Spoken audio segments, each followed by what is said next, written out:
Debate over the border and U.S.-Mexico policy is certain to be a point of contention in next year's general election. And I'm not just talking about our election.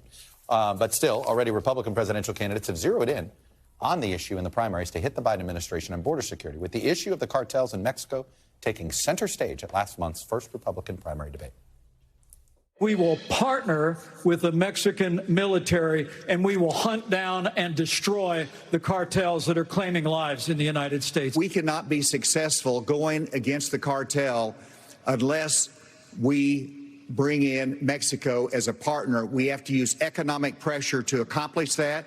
President Obrador has not been helpful. Would you support sending U.S. Special Forces over the border into Mexico to take out fentanyl labs, to take out drug cartel operations? Yes, and I will do it on day one. You have the cartels controlling a lot of part of your southern border. We have to reestablish the rule of law, and we have to defend our people. Well, joining me now is Mexico's former foreign minister and a friend of the show, Jorge Castañeda. Mr. Foreign Minister, good to see you. Thank you for coming on. Hi, Chuck. Good to see you. Let me start with, on day one, President DeSantis, if he launches that, is the Mexican government going to think there's a declaration of war against it?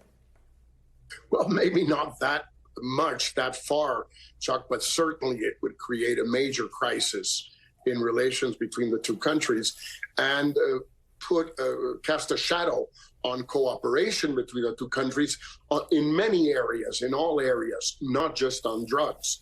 I think that there are some Republican candidates who are speaking reasonably about the need for perhaps for more cooperation between Mexico and the United States in fighting fentanyl. But DeSantis is really taking this to another level, and it would just bring an enormous amount of conflict and tension between the two countries.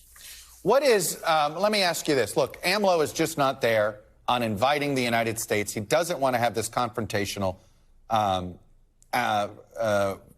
process with the cartels. Can you imagine the successor to AMLO having a different position on this? Well, there could be a different position. We're going to have a woman president next year in Mexico. That's now a fact. Yep. Because both of the main candidates are women. And it's not inconceivable that either one of them might want to cooperate perhaps more deeply with the United States. But if DeSantis or anyone else were to do what DeSantis said, any president of Mexico, man or woman, left or right, young or old, would have to immediately put all forms of cooperation on hold, be a clear violation of international law, a clear violation of the UN Charter. You can't do this sort of stuff. Let's talk about the impact that our presidential election is going to have on Mexico's presidential election. This takes place essentially. It's about 5 months before our election. How do you expect the U.S. to divide? What do you expect the division on relations with the U.S. to be between Claudia Sheinbaum, who is sort of the heir apparent to AMLO on that, and in some cases probably the front runner here, and I apologize, the new candidate from the coalition that I guess it's multiple parties there.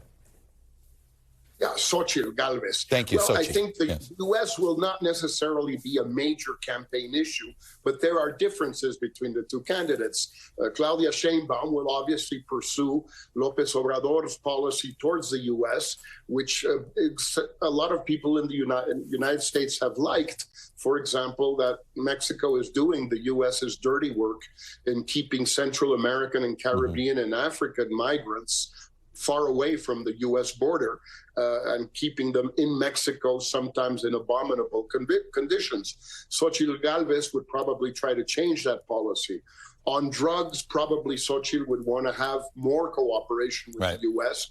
and be more aware of how important this fentanyl crisis has become for the United States, for American society, whereas Sheinbaum would, again, continue with López Obrador's policy of not being as cooperative as he might like. Where the big difference between the two is, and that's already been made public, Chuck, is that Xochitl does not want to be friends with dictatorships like Cuba, Nicaragua, and Venezuela, whereas Claudia will be in cahoots with them, very close friends with them, like López Obrador has been. What do you expect the U.S. Mexican diaspora to do?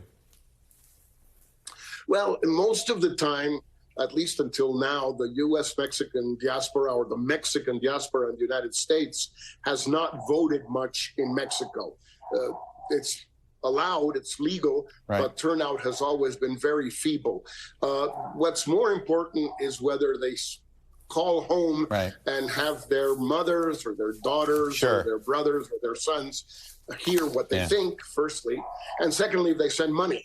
All right.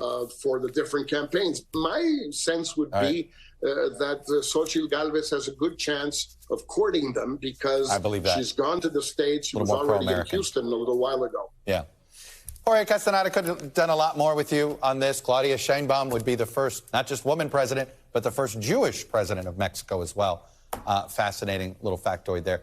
Jorge, terrific to see you. Thank you for your time. Thanks for watching our YouTube channel. Follow today's top stories and breaking news by downloading the NBC News app.